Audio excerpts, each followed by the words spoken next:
Bideo honetan Google Classroomeko ikasgela bat nola sortu eta oinarrizko ezarpenak egiten erakutsiko dugu.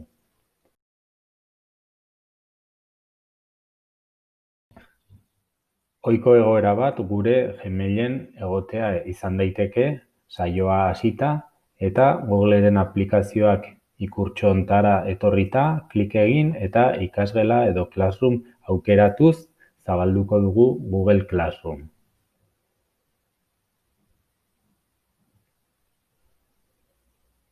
Hemen erakutsiko zaizkigu jada sortuak dauzkagun ikasgelak edo baita ikasle bezala gauden horiek ere. Ikasgela berri bat sortu nahi bagenu, gehi ikur honetara etorri, klik egin eta sortu ikasgela hautatuko genuke. Jarraian zenbait datu sartu beharko ditugu gure ikasgela identifikatuko dutenak. Izena lehenik eta atala. Gaia eta ikasgela kasu honetan utziko ditut. Sortu. Garrantzitsua da izena eta atala betetzea horiek baitira ikasgela identifikatuko duten eta agerian erakutsiko diren testuak. Bai ikasgela barruan, bai panel nagusian ere.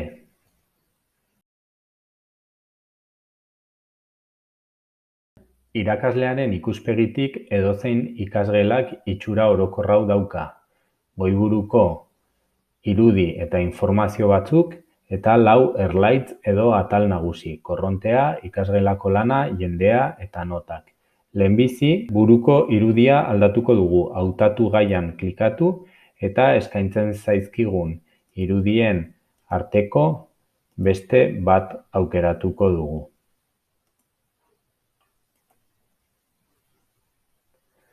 Koloreak horren arabera ere egokituko dira. Eta bigarrenik, gurpiltxo honetara etorriko gara, bera eginen dugu, eta korrontea atalean bigarren aukera hautatuko dugu. Iruzkinak soilik egin ditzakete ikasleek. Eta gorde eginen dugu. Horrek esan nahi du korrontea edo atal honetan, chat bezala funtziona dezakeen atal honetan, soilik irakasleek sortu ahalko dituztela gai berriak eta ikasleek erantzuteko aukera izanen dute, ez korronte berri bat edo ari berri bat sortzekoa. Gobierno de Navarra.